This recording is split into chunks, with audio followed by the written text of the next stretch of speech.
Fantastic. Well, good morning and welcome everyone. I'm Emily Tanner. I'm Programme Head for Education and Skills at the Nuffield Foundation, and I'm delighted to be chairing today's webinar on new research about post-16 education and training across the UK. The Nuffield Foundation is an independent charitable trust that funds research to improve educational opportunity and social well-being. Our education domain covers all ages from early years through to adult learning. And within that, we have a strong focus on the pathways that young people take from school to work and how these are shaped by policy context, family background, and place-based opportunities. And we're seeing through other Nuffield funded programmes such as the Skills Imperative 2035 and the Economy 2030 inquiry, how labour market changes are increasing the demand and opportunities for skilled young people, and yet a substantial number of young people are not currently thriving in the post-16 education and training environment. And indeed, we have lower engagement in education at 18 than equivalent nations. So the research we're discussing today by the team from SKOPE at Oxford University and the Education Policy Institute really speaks to the heart of these issues. In fact, it's one of our largest education research grants, spanning the whole of the UK, and is deepening our understanding of what influences young people's education and employment outcomes by comparing the diverging policy systems and pathways in the four nations. We have a fantastic set of speakers and panelists and a great mix of attendees from research, policy and practice across and beyond the UK for considering the implications of this research. So thank you all for joining us this morning. So a brief word on how the session will run. It's going to be fast-paced, so hold on to your seats. We're going to hear first from James Robson, Luke Sibieta and Susan James Relly, who will present the key findings from the research. And then we'll move on to four panellists who will each talk for 5 minutes. We have David James from Cardiff University, Ellen Hazelcorn from the Technological University Dublin, Ginny Page from Gatsby Foundation, and Andy Westwood from the University of Manchester. And I'll ask the speakers to pass the mic to each other, and I'll only interrupt if we're running over time. And then we'll have time for discussion. So please use the Q&A function throughout to post your questions or comments, and then I'll gather those up for the speakers at the end. I'd ask you to keep your questions short and to the point so that we can include as many as possible. And please note that the webinar is being recorded for sharing afterwards. So over to you, James.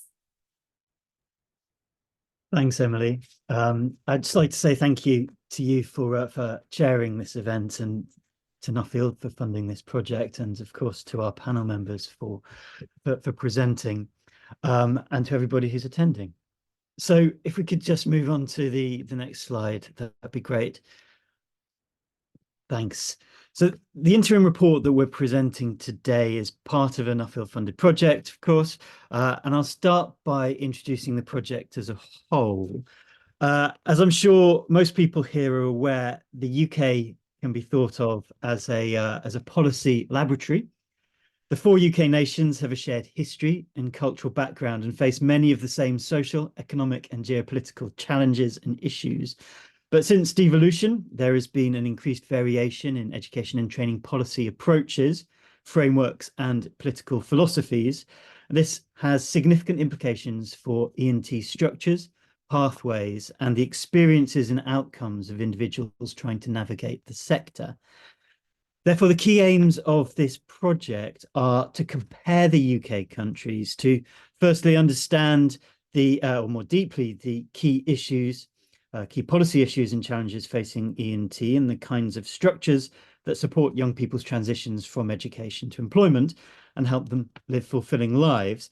And secondly, to examine the interplay between policies, participation and outcomes across the four nations, particularly examining issues of inequality for young people. We've operationalized these aims through three key research questions that essentially focus on mapping the policy context, comparing routes and learner choices and examining outcomes and potential inequalities within and across the four nations. So I'm going to briefly present findings from the mapping phase of this project. So we could have the next slide. So in order to map E&T policy, we reviewed literature, including policy documents, commentary, reports, and research from 1999. And perhaps not surprisingly, we found that over the last 2 decades, every nation has suffered from a form of policy hyperactivity disorder, marked by enormous amounts of policy churn resulting in significant instability. This has been driven by real challenges, not least a febrile labour market and a stagnant economy, but the levels of policy churn can also be associated with a fixation on attempting to fiddle with skills supply side issues rather than really wrestling with demand side reform, a point frequently made within SKOPE. And importantly, such policy churn can also be linked with a more political and ideologically driven motivation and a sense of change for its own sake. The result is largely policy messiness, complexity, and instability. Can we have the next slide, please? So within this mess, we've highlighted 6 key areas of policy convergence and divergence around education and training in post-16 spaces. Now, while commentary tends to focus solely on divergence, I don't think that this quite captures the complexity and the fact that in many ways Scotland and Wales, and to a lesser extent Northern Ireland, are moving closer to each other, so they're converging in E&T policy, but diverging away from England. So very briefly, to go through these 6 key areas. I think, firstly, purpose.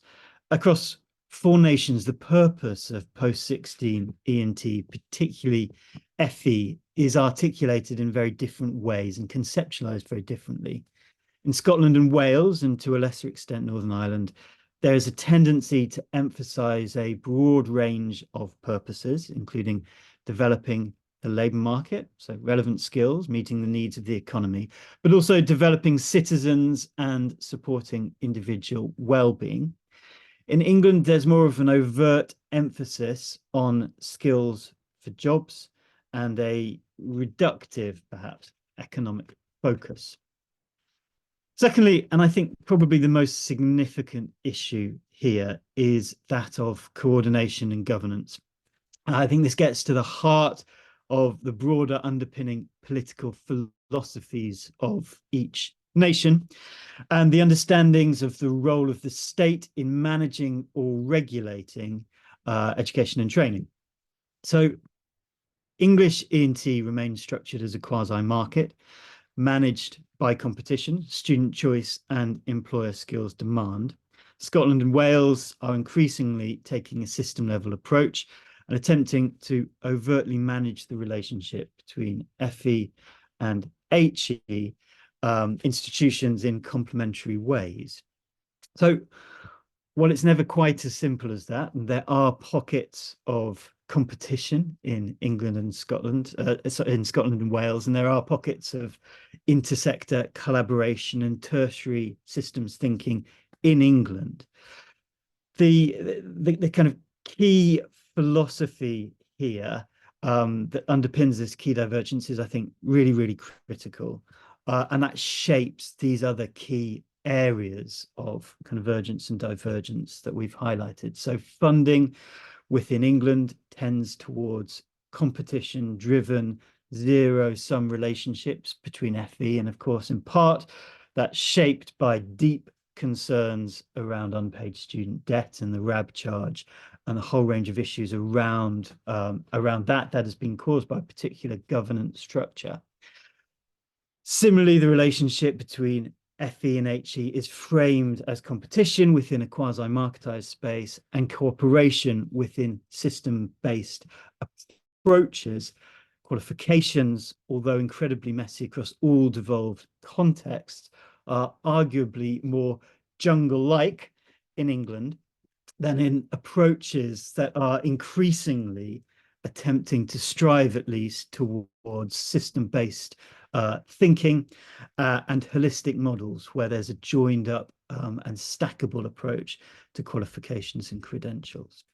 So I think the trend across these nations in policy is still towards divergence between market-based systems or quasi-market-based system of England and the systems-based approaches, where certainly the Commission for Tertiary Education Research in Wales and the Skills Funding Council in Scotland are really emphasising the system-based approach. So those two approaches are diverging significantly, and the trend is continuing unless we have a significant policy window that reshapes and reforms the quasi-marketized approach, perhaps in the next election, where we will see perhaps more holistic understandings and ways of coordinating the system. Now, with that, I'll now hand over to Luke to take us through the next parts of the report.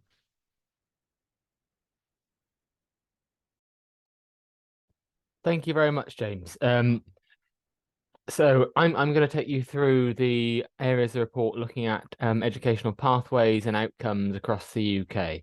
The report itself covers a wide range of areas, including the use of schools and colleges by young people between 16 and 18, use of apprenticeships and work-based learning, levels of participation and access to HE, the overall levels of qualification held by young adults, employment and earnings, and the differences in these things by parental occupation and background as far as is possible.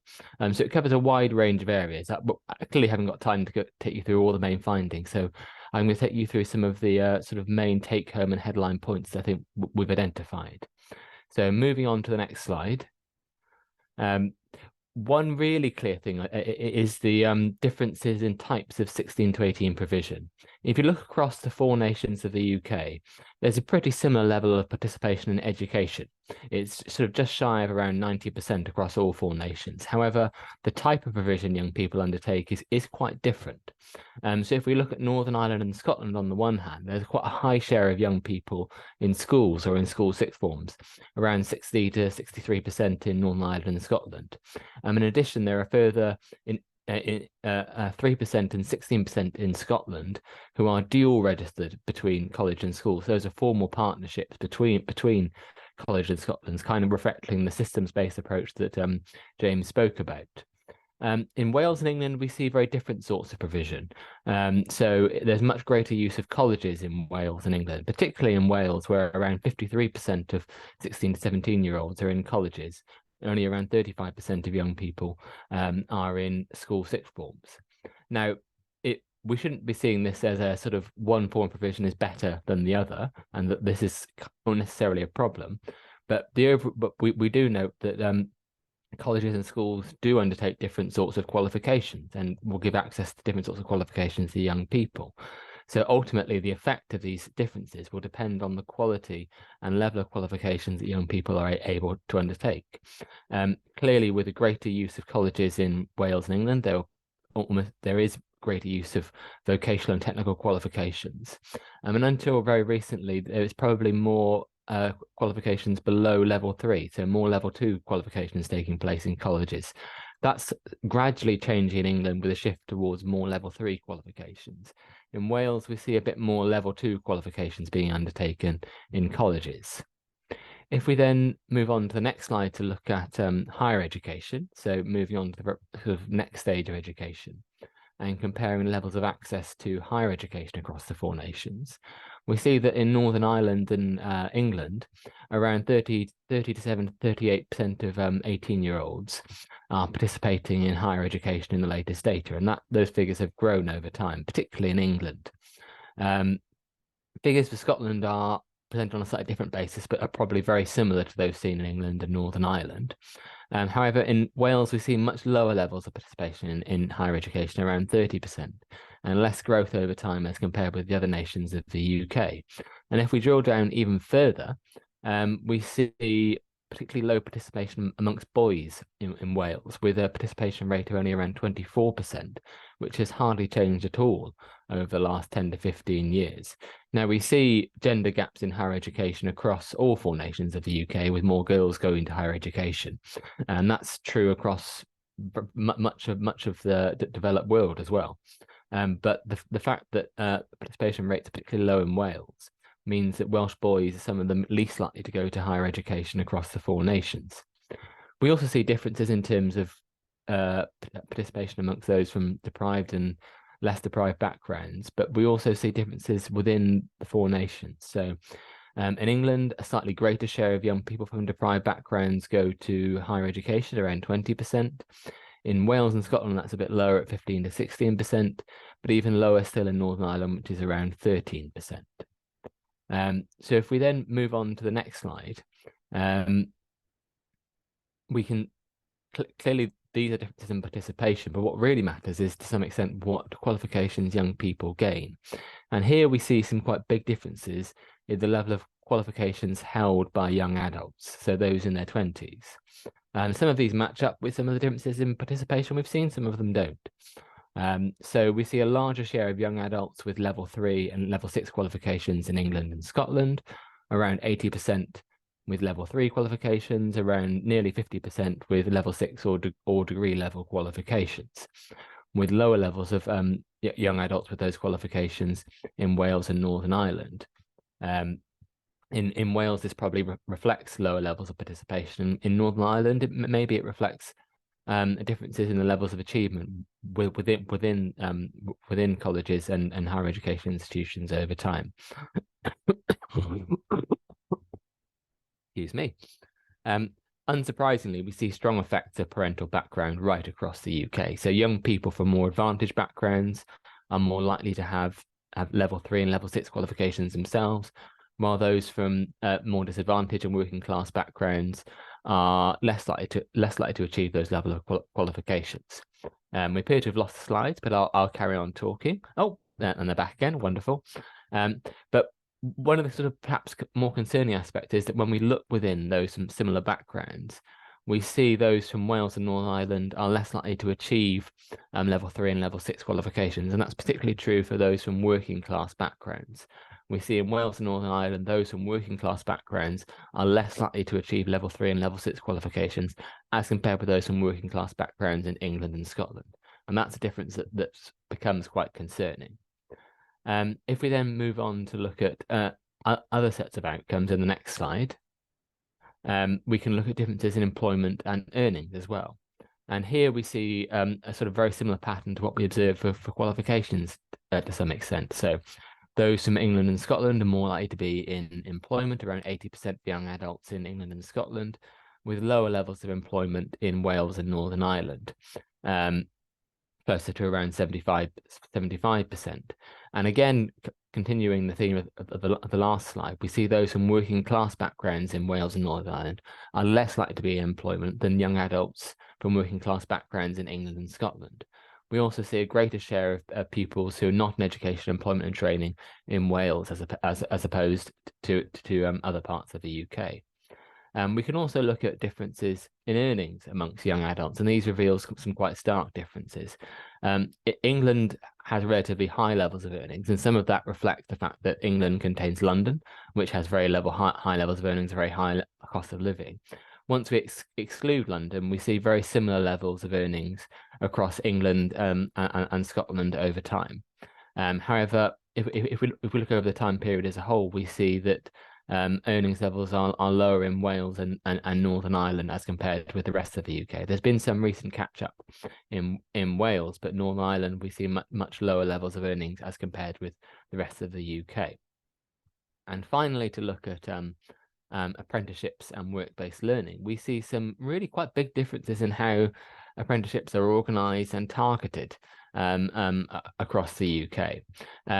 There's a much higher share of adults taking up apprenticeships in England and Wales. Those who don't know about the subject traditionally assume that apprenticeships are a thing that young people do between 16 and 19. That's really not the case in England and Wales, where it's much more likely to be taken up by adults over the age of 25 taking up apprenticeships. So in Wales and England, it's nearly around 50% of apprenticeships being taken by those taken up by those aged over 25. In Scotland, that's a bit lower. In Northern Ireland, that's lower still. Now, these differences mostly reflect the sort of targets for apprenticeship starts in England but also the funding system in Northern Ireland, which is very much focused on younger people, with adults only eligible for apprenticeships in targeted economic areas. Kind of reflecting this, we also see differences in the level of apprenticeships that are being undertaken. So in England, we've seen a very big rise in the number of level 4 apprenticeships. So these are just sort of below degree level, which now make up around 30% of all apprenticeships. And we've seen another large increase in Wales as well, with less in Scotland and Northern Ireland. Now, this almost certainly reflects the differences in age composition as well, in that older people are probably more likely to be able to be taking higher level of apprenticeships. But it also emphasises the point that, particularly in England and Wales, apprenticeships look more like retraining than they do sort of the traditional model for apprenticeships. And that's where our whistle-stop tour of outcomes inequalities ends. And I'm going to hand over to Susan now to talk about the overall conclusions. Thanks very much, Luke. As you can see, it was a really complex project getting this data together, and I noticed that there is a question about the data in the background that I'll leave for Luke and David to answer. But overall, our conclusions and recommendations, as you can see, it's very significant policy divergence across the UK. Multiple and changing goals creates confusion, as James alluded to at the beginning. And that really high level of policy churn is incredibly damaging, which will come as no surprise to most people on this seminar, I'm sure. What we have also found is that the state of data for comparisons could and should be improved. It was not necessarily easy to bring them all together, and that we actually need a higher focus on the inequalities that are occurring in the education and training systems across the 4 nations if we really want to understand what's happening. And specifically, we need much more active and urgent policy in Wales to really combat some of the statistics that you've seen. This is just a whistle-stop tour of the conclusions, because I think the really interesting part is going to be our panel discussion next, and I am going to hand over to David James. That's great. Thank you very much. I'm going to try to keep this under 5 minutes, which is a challenge, but never mind, let's have a go. I just want to make 3 points. First of all, I really welcome this report for its attempt to give a more comprehensive view than many other studies. I was once involved in a very small study that tried to do some of this comparison with almost no resources, and we were forced to be very narrow, really, in our observations. But as part of that praise, I want to point out that the report does take pains to avoid simplistic comparisons. And by that, I mean the sort of thing where in some reports and in some discourse from governments, you hear countries and regions treated as if they were purely comparable. That is, as if they were all on some sort of level playing field, able, if only they got the right policies, to harness their resources and win. And of course, the whole world systems perspective, and particularly the economist Calvin Jones in Cardiff, has done a lot to unpick that view and demonstrate that it's a kind of naive realism, actually.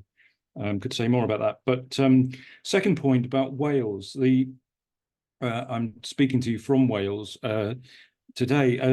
The report points out, of course, the lowest HE participation amongst the 4 nations. It talks about the high proportion of NEETs and, of course, the gender gap in HE participation. These are really important points. But there is a kind of dilemma here. But talking of policy churn and the speed of change, the breadth, even the kind of radical nature of change, Wales is definitely the winner in those terms. We've seen a lot of frenetic activity and changes of direction in England, but Wales has tried to collectively institute a reform right across the board with new curriculum, new teacher education, new standards, all sorts of things. And indeed, of course, the system level approach that our next speaker, Ellen Hazelcorn, was closely involved in initiating or advising on. And now I think that is a dilemma. One could argue that rather than an urgent and new energy in policy in Wales, one needs a bit of time for some of those many things to consolidate. And finally, a more specific point. I know that the report says quite a lot about apprenticeships, and the comparisons that are offered are important. But I also wanted to say, wouldn't it be wonderful if in this work or in subsequent work, we could compare initiatives that maybe apprenticeships are embodying, but which are not being really, to my knowledge, being studied systematically. And a good example of that is higher level, degree level apprenticeships in the area of law, which claim to be completely turning over and changing historic, highly unequal access to the legal profession. And, you know, on the ground, it looks like that might be happening to some degree, perhaps especially in England, which is kind of interesting. I think we could perhaps get closer with our comparisons of actual attempts to change things, as well as, of course, the high level and important statistics, such as those in the report. But thank you very much. I'm now passing to Ellen Hazelcorn. Hi, everyone. Thanks very much. So like David, I'd like to congratulate the team on a great report. I've had a quick look through it, so great report. I mean, it's a really interesting question. Are there particular policies and systems that lead to better outcomes? And it has all the faults that exactly we need to be careful of that David talks about. And I suspect we're really talking about correlation rather than causal or causation relationships here. And ultimately, educational outcomes are due to a wide range of factors. So just to give two illustrations from the Northern Ireland case, the first thing that should be noted, and I don't think is noted, is that Northern Ireland still operates the 11 plus. It still has an exam at 11 that divides kids into vocational and academic tracks. 40% of the kids are selected on the basis of their ability to enter grammar schools, which helps explain who gets the level 3, who goes to university, and the employment outcomes. And particularly serious problem for Northern Ireland is early share. It has the highest share of early school leavers in all UK regions. The second thing has to do with that issue, which is raised in the chat, and it's really the supply and demand issue. And graduate employment, unemployment at any level is impacted by the state and the shape of the economy. Again, Northern Ireland is a particularly closed and economy. It's disproportionately affected by Brexit. It depends on huge transfers from the UK government, hence all the controversy about unification and so on from the Republic. It's largely a public sector economy, and a substantial share, not surprisingly, of those who do go to university emigrate. So we're now talking about the demand issue.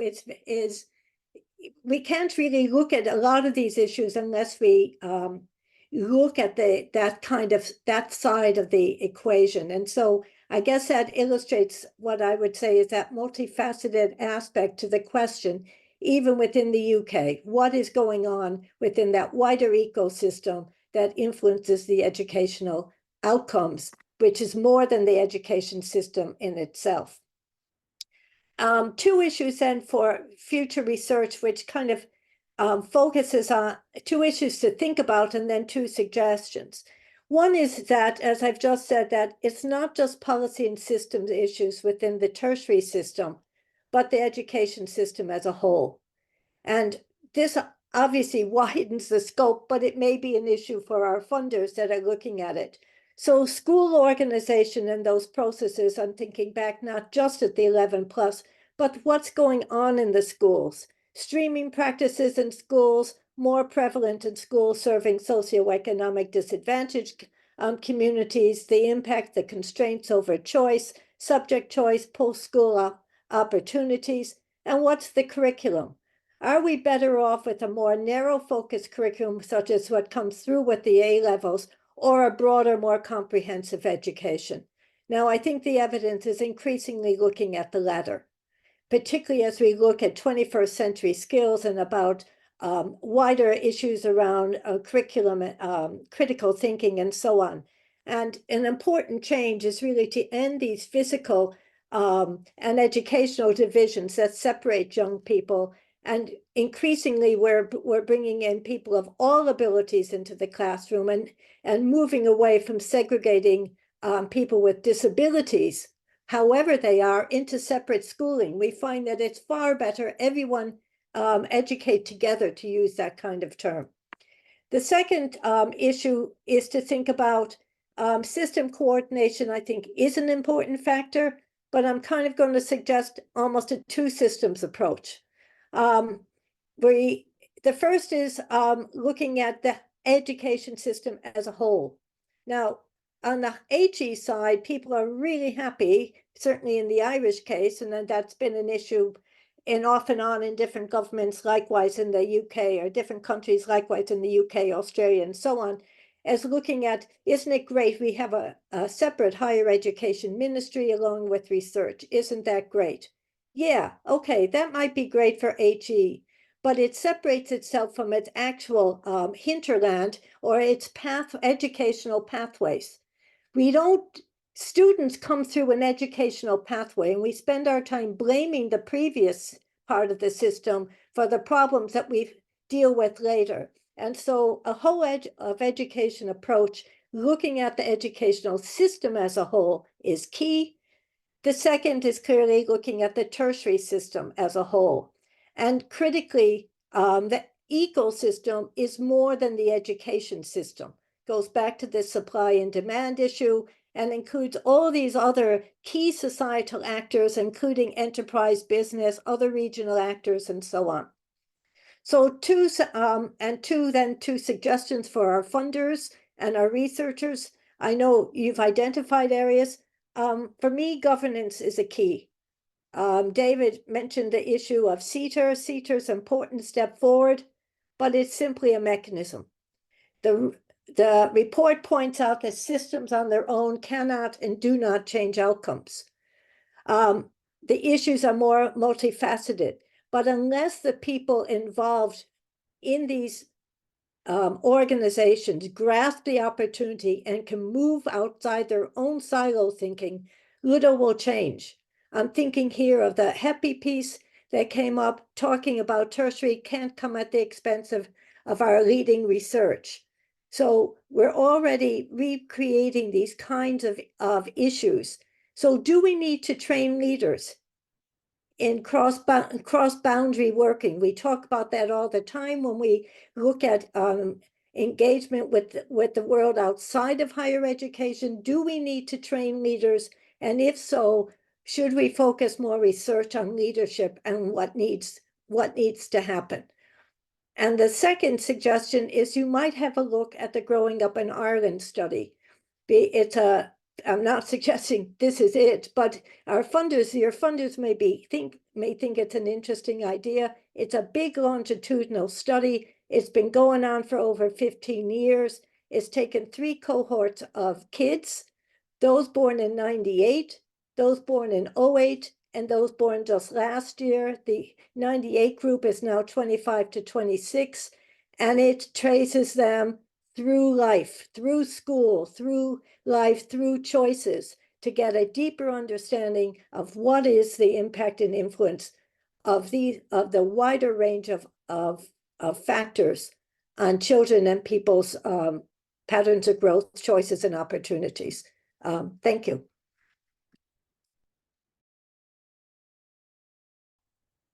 So I think it's over to me now. So again, commending the authors. I think this is a very valuable and timely contribution to discussions about what's going on in post-education across the UK. I'm just going to offer some thoughts on some of the emerging analysis and the recommendations. That on apprenticeships, it does look like that the introduction of higher levels of apprenticeships carries a risk of decreasing the share that is available to young people. The report and Luke noted what's going on in Northern Ireland, restricting adult apprenticeships to priority economic sectors, which I think is a very interesting policy for England to note, particularly now we have higher technical qualifications, which can deliver a large part of the training through a classroom-based route. Only this week, the Prime Minister announced that the government will pay the full cost of apprenticeships for people aged 21 and under in SMEs in England next year. So we'll see if that shifts the dial, although I think it's important not to sacrifice quality when we're looking for quantity in apprenticeships, particularly in the on-the-job training. Actually, at Gatsby, we published a report authored by Simon Field on apprenticeships, taking an international view earlier this year, which offers some recommendations on increasing young people's participation. It's called Great Expectations. I encourage you to go and read it. There's some sorry, the light in my room has just gone off because I haven't moved for a little bit. We've got some large gender gaps in higher education participation across all 4 nations. The authors do note that a lot of the data comes from UCAS, so it can include college-based higher education and level 4 and 5 education. I'm not sure including this would necessarily show a different gender gap, but it will be important to look at, if we do manage to increase level 4 and 5 provision, where the opportunities are for young men in that. The data frequently aggregates level 4 and above. That's because it sits in data sets like that. I think we all know that a 1-year level 4 qualification is very different from a master's at level 7. And I think the more we can disaggregate some of this data is going to be really important. And that speaks to some of the demand side and the difference in demand at different levels and in different occupations. I also noted the higher percentage of level 6 and 7 participation in England compared to Scotland. I believe Scotland has a cap on student numbers as part of maintaining free access to HE. And I think that shows perhaps a trade-off in widening participation between policies around cost and availability. We've got some significantly different levels of employment for 22 to 30-year-olds with parents who have professional occupations versus working class occupations, and large levels of social immobility across all 4 nations. Some of this, of course, and it's been alluded to, is down to place-based issues where learners and workers just aren't able to move to areas to take advantage of better opportunities. It would be interesting perhaps to go a bit more granular in England to combined and regional authorities, and also to explore what their plans might be, particularly through deeper devolution deals, to tackle some of the inequalities mentioned, particularly at the post-18, where they will increasingly have more funding and power to do so. I think we've all talked about the demand side issues. And again, I think there's an opportunity at that regional level where they are looking at economic investment and where they can be a bit more empowered to coordinate provision and match provision to demand, and indeed raise demand. It is an important part of that. In terms of the conclusions, we're about to face another phase of policy churn. Of course, it would be very reassuring if there were more aspects of education and training policy that have cross-party agreement within nations as well as across nations. I note, and I think Wikipedia tells me, England has had almost double the changes in Secretaries of State for Education that the other nations have, bearing in mind the points made about substantial change in Wales. In England, we've only just started the implementation of a better skills system. It'll take years to bed down. There are always bumps in the road in this sort of implementation, well beyond the lifetime of a single parliament. Constant disruption in technical and vocational education, for example, may well be a significant factor in persistent inequalities that we just don't seem to be able to deal with. Market-based approach in England does drive fierce competition. Schools, colleges, universities, training providers, and this is unlikely to favour the hardest to reach or the most challenging to teach. The report does talk about other good examples in UK nations where different types of institution are more clearly differentiated and more explicitly incentivised to work together and collaborate. However, I don't think any of this sort of structural change is going to shift the dials we're talking about unless we tackle the lack of great teachers entering teaching at all levels. It's an issue. The report doesn't talk about this hugely. It's a big issue in England, particularly in FE colleges. I'm sure it's an issue elsewhere. I'm going to hand over to Andy. Thanks very much, Ginny. I'll try and be quick. I think I've got 5 points, but let me start like everybody else has by saying what a kind of really good report it is and how helpful it is to kind of think about these comparisons. As James said, it's, you know, we're in a policy laboratory, but none of us spend nearly enough time looking at the evidence that that laboratory is throwing up. So so thank you for kind of making us able to do that.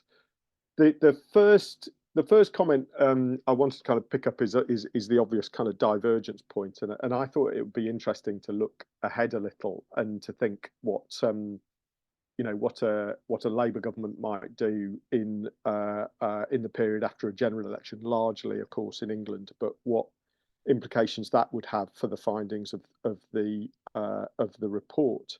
I think it's quite interesting because in some respects there might be lots of convergence from England, particularly around tertiary, around cooperation and collaboration between FE and HE, as lots of people have already remarked. So maybe a kind of rowing back on some of those differences at a whole system level.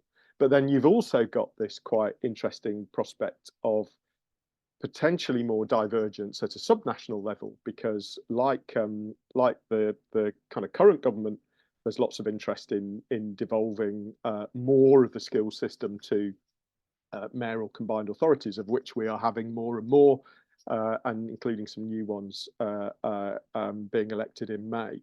It's interesting if you look particularly at the trailblazer deals with Greater Manchester and the West Midlands, that includes joint governance with Westminster and the DFE over 16 to 18 FE. So, you know, a really interesting kind of area to watch there. The second point I want to make is about churn, which, you know, absolutely rightly the report identifies as a big problem. Of course, this is a huge dilemma for a potential Labour government, because I think they realise that problem that we have. It's hard to miss it. But at the same time, you know, there are some very big questions about how much you want to throw up some of the things that have been put in place over the last decade or so up in the air. And that includes institutions from kind of, you know, the Institute for Apprenticeships, Technical Education, the Office for Students, to programmes, so, you know, T-levels, apprenticeships, and all the rest of it. And it's a huge dilemma. You know, do you always think that your set of reforms are going to be the last? Most governments tend to, but we just need to kind of clock that one, I think. But for my last 3 points, I want to kind of look at areas of convergence or commonality, I think, between all 4 systems. And I think these have already been touched on, or most of them have. The first is the demand side. You know, in a sense, we all still have that common challenge that we're not thinking about what happens on the demand side. We all have kind of low productivity, kind of economic challenges. We all have, I think it's fair to say, relatively weak transmission mechanisms between human capital and kind of productivity in the economy. So, you know, these are issues we've all still got to tackle, either separately or we can put our heads together. After all, you know, there are lots of commonalities between sectors and employers across the UK. And clearly, you know, that also applies to kind of lack of investment in skills and training across the whole of the UK from employers, as well as a kind of lack of skills utilisation. The second of these areas is money and funding. I think we have more in common here than we would perhaps like to acknowledge, and that for vocational education and training in particular, most of the 4 systems are still operating on pretty shoestring budgets, and you know, and that kind of for various reasons over the last 14 years has kind of been whittled away, largely because the different systems have concentrated on other things. and that filters through to kind of college capacity, to capital spend, to staff pay, you know, and all of these things kind of matter hugely in each of the individual systems. And the last one I kind of wanted to mention, which kind of leads on from that, which I think is a common issue, is that for all of these reforms, all of this kind of policy churn, there's a common lack of interest in institutional and professional autonomy in the kind of vocation and in the vet systems. You know, and none, at least as far as I can see, none really prioritize building that capacity within institutions to kind of lead and develop some of this stuff. And I think that's still something that sets each of the UK and the UK as a whole apart from kind of other systems internationally. So, you know, I think that's an area that I'd like to see a little bit more thought on, both from researchers and from policymakers, particularly as we head into this period of elections at the subnational and national level. And I'll stop there and hand back to Emily for Q&A. Great. Well, thank you very much for those fantastic presentations and really thoughtful and constructive responses, picking up lots of different areas. So it gives us a great start for discussion. Thank you.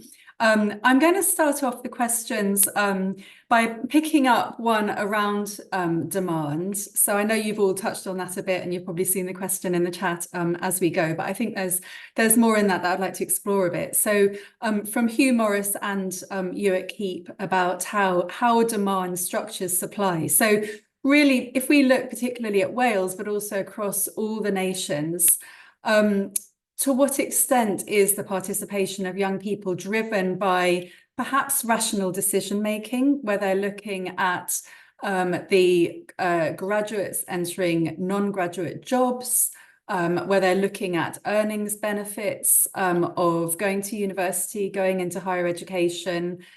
So I wonder perhaps if I could start with you, David, just going back to bring the Welsh perspective on this particularly, and then perhaps others could jump in on that if they've got more to say. And I think, so we've got the demand issue, demand from employers, the decisions that young people are making, and yeah, how should we take that into account? I think that's a really very, very important point.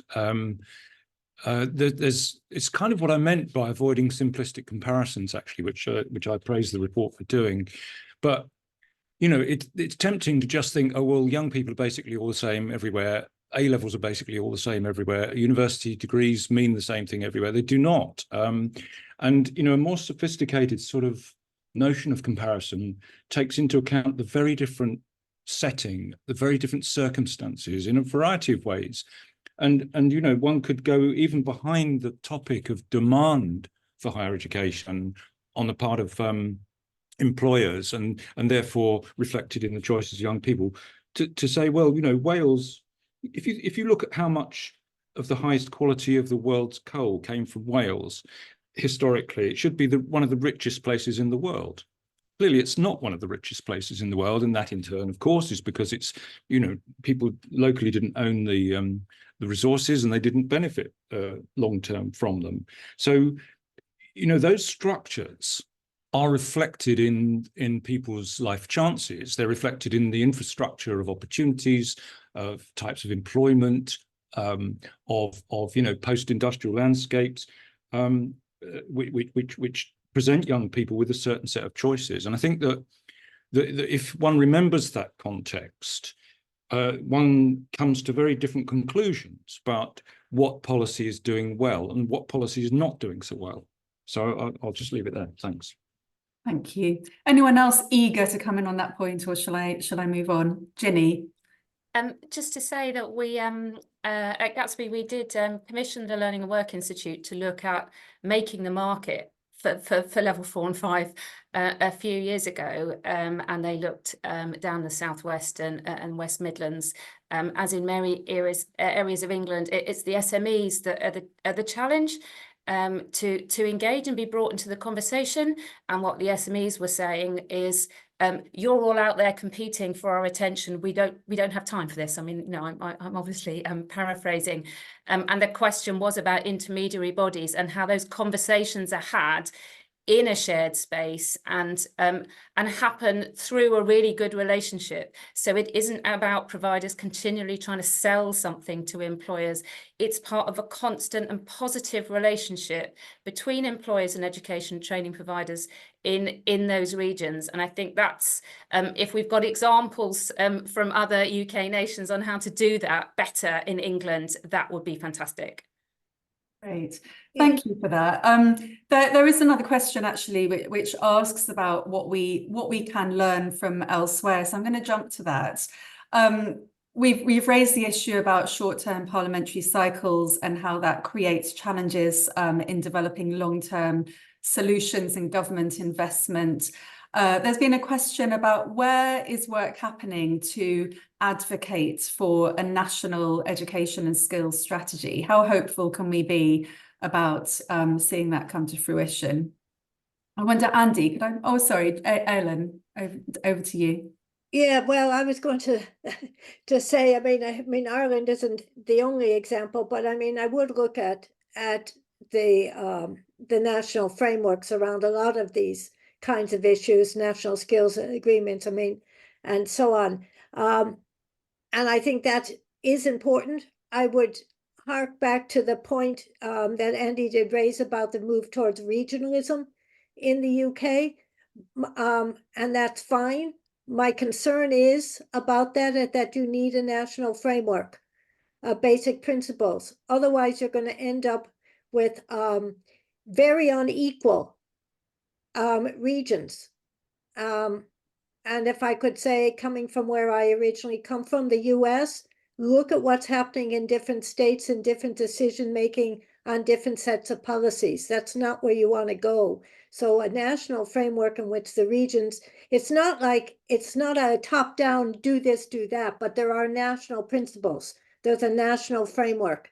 And I'm big on the idea of national frameworks, setting that.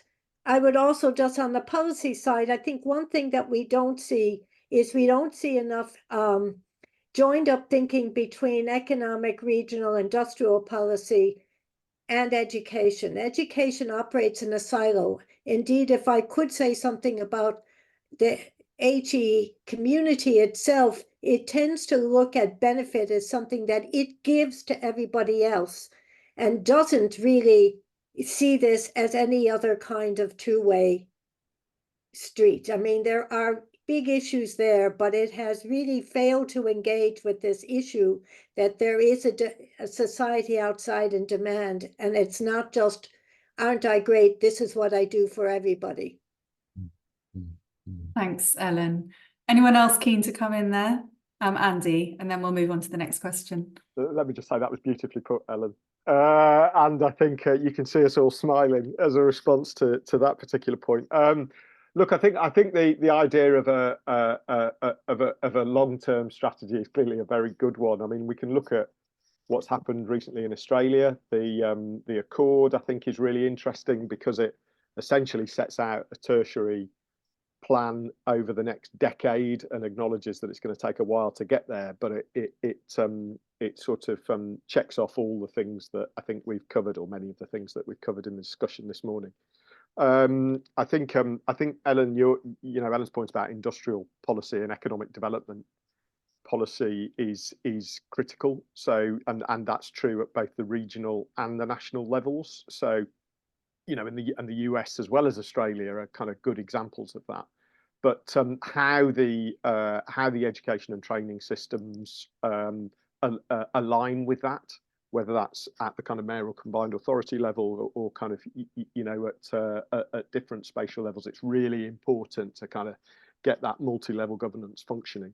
So whether it's mayors leading those strategies or kind of individual sort of cities, like in kind of the US with the Inflation Reduction Act and CHIPS and science and all the rest of it, the education and training system really has to kind of dock into that stuff so that it can work with and help kind of articulate the demand, the relationship with the demand side properly.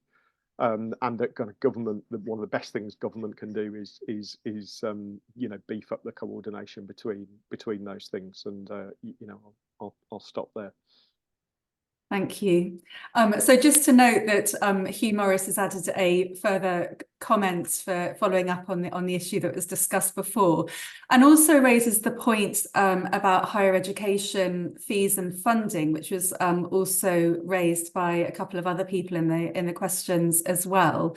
So we know in Wales that it's often held up as more generous for students, but we're not seeing that necessarily in participation. But other questions around this are about whether the models of participation in higher education are sustainable in the long term, given what we know about some of the funding challenges.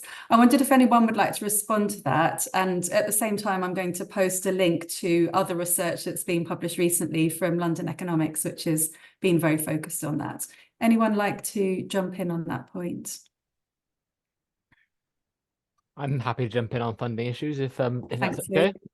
okay. So clearly the sort of funding situation will obviously affect both levels of participation and levels of resources.